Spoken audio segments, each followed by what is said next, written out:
করে আর মানুষের অকল্যাণ কামনা করা যাবে না, সবসময় মানুষের কল্যাণ কামনা করতে হবে। এই জন্যই আল্লাহ তাআলা আমাদেরকে লাআল্লাকুম তাত্তাকুন একটি মাস, দীর্ঘ একটি মাস প্রশিক্ষণ দিয়েছেন, যাতে করে আমি রমজান মাসে যে ভয়টা অর্জন করেছিলাম এই ভয়টা যেন আমার আগামী রমজান পর্যন্ত এবং সারা জীবন যেন আমি এই ভয় নিয়ে চলতে পারি, সেই শিক্ষাটা দেওয়ার জন্য আল্লাহ তাআলা আমাদেরকে এই রোজা ফরজ করেছিলেন। প্রিয় রোজাদার মুসলিম সাহেবান, আল্লাহ তাআলা আমাদেরকে এই রোজা কেন ফরজ করেছেন এর অন্যতম দ্বিতীয় আরেকটা কারণ হলো রমজান মাস শাহরুল মুআসার। আল্লাহ রাসূল সাল্লাল্লাহু আলাইহি ওয়াসাল্লাম হাদিসে পাকের ভিতরে ফরমান, এটা সহানুভূতিশীল মাস, মানুষের উপরে সহানুভূতিশীল মাস। আমরা আল্লাহ তাআলা আমাদেরকে দীর্ঘ এক মাস না খেয়ে থাকতে বলেছেন কেন? যাতে করে আমি দুর্বল, অসহায়, গরিবদের ক্ষুধার যন্ত্রণা আমি ভোগ করতে পারি, আমি উপলব্ধি করতে পারি। যে গরিবরা না খেয়ে থাকলে যে পরিমাণ কষ্ট পায়, যে পরিমাণ দুঃখ পায়, যে পরিমাণ কষ্ট উপলব্ধি করে অনুধাবন করে, আল্লাহ তাআলা আমাদেরকে দীর্ঘ এক মাস না খেয়ে থাকতে বলেছেন, যাতে করে আমি এই গরিব, অসহায়, অভাবী, হাজতমন্দ, বিপদগ্রস্ত, অভাবগ্রস্ত, প্রয়োজনগ্রস্ত লোকের আমি কষ্ট, দুঃখ আর ক্ষুধার যন্ত্রণা আমি বুঝতে পারি, উপলব্ধি করতে পারি। এই জন্য আল্লাহ তাআলা আমাদেরকে দীর্ঘ এক মাস না খেয়ে থাকতে বলেছেন। আল্লাহ তাআলা কিন্তু আমাদেরকে এই জন্য দিয়েছেন, শুধু এই জন্য দিয়ে নাই, এই জন্য দেন নাই গরিবদের কষ্ট বোঝা। আল্লাহ তাআলা রোজা এই জন্য দিয়েছেন, দেখেন স্বয়ং আল্লাহ তাআলা দুর্বলদের উপরে আল্লাহ তাআলা কত দয়াশীল, গরিবদের উপরে আল্লাহ তাআলা কত দয়াশীল, অভাব, হাজতমন্দ, প্রয়োজনগ্রস্ত লোকের উপরে আল্লাহ তাআলা কত দয়াশীল। তাদের দুঃখটা বোঝার জন্য আল্লাহ তাআলা আমাদের গরিবদের উপরে আল্লাহ তাআলা রোজা ফরজ করে দিয়েছেন, না খেয়ে থাকতে বলেছেন। এজন্য ভাইরা আমার, এই রোজার মাধ্যমে আমাদের শিক্ষা অর্জন করতে হবে যে আমরা মুসলমান ভাই ভাই, ধনী গরিব, সাদা কালো, বড় ছোট সকলেই আমাদের ভাই ভাই, সকলকে আমাদেরকে সহানুভূতিশীল দেখাতে হবে, সকলের উপরে দয়াশীল হতে হবে, সকলকে সাহায্য সহযোগিতা করতে হবে। আল্লাহ তাআলা আমাদেরকে রোজা এই জন্য ফরজ করেছিলেন যে আমরা গরিবদের উপরে যেন অত্যাচার না করি, অসহায়দের উপরে যেন জুলুম না করি, আমরা যেন হাজতমন্দ, অভাবগ্রস্তদের উপরে নির্যাতন, নিপীড়ন না করতে পারি, তাদের দুঃখ কষ্ট যেন বুঝতে পারি। এই জন্য আল্লাহ তাআলা আমাদেরকে রোজা দিয়েছিলেন। আল্লাহ তাআলা আমাদেরকে ক্ষমতা আসনে বসিয়েছেন এই জন্য, পরীক্ষা করার জন্য, যে দেখি সে কি শুধু দরিদ্রের উপরে, সে কি সদানুভূতি করে নাকি গরিবদের উপরে সুবিচার করে, ন্যায় বিচার করে। এই জন্যই আল্লাহ তাআলা আমাদেরকে এই রোজাকে ফরজ করে দিয়েছিলেন।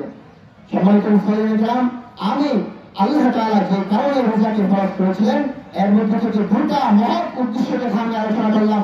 যেহেতু সময় কম, একেবারে সংক্ষিপ্ত সময়, আল্লাহ তাআলা আমরা যে দীর্ঘ এক মাস রোজা রাখলাম, এই এক মাস রোজা রাখার ফলে আল্লাহ তাআলা আমাদেরকে কি প্রতিদান দিবেন? আল্লাহ রাসূল সাল্লাল্লাহু আলাইহি ওয়াসাল্লাম হাদিসে পাকের ভিতরে ইরশাদ ফরমান, মান সামা রমাদানা ঈমানান ওয়া ইহতিসাবান গুফিরা লাহু মা তাকাদ্দামা মিন যামবি। যে দীর্ঘ এক মাস রোজা রাখবে আল্লাহ তাআলা তার পিছনে সমস্ত গুনাহ ক্ষমা করে দিবেন।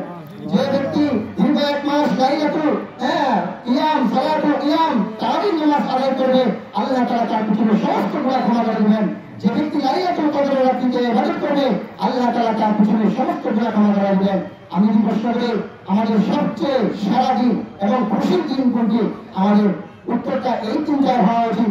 অনেকে হয়তো প্রশ্ন করলে উত্তর আসবে যে আমার জীবনের সবচেয়ে খুশির দিন ছিল যেদিন আমার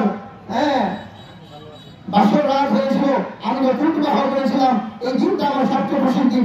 অনেকেই যদি প্রশ্ন করা হয় সে বলবে তোমার জীবনের সবচেয়ে খুশি এবং আনন্দের দিন কোনটা ছিল?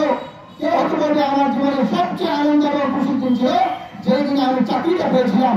আমার কেউ হয়তো প্রশ্ন করলে সে উত্তর দেবে আমার জীবনের সবচেয়ে আনন্দ এবং খুশির দিন ছিল যেই দিন আমার গর্ভে আমার স্ত্রীর ঘরে আল্লাহ তাআলা আমাকে একটা ছেলে সন্তান দান করেছেন, অথবা একটা কন্যা সন্তান দিয়ে আমার চক্ষুকে শীতল করে দিয়েছিলেন।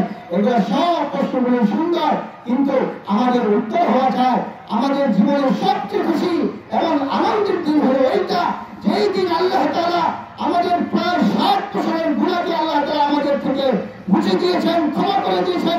এই দিনটা হলো আমাদের সবচেয়ে খুশি।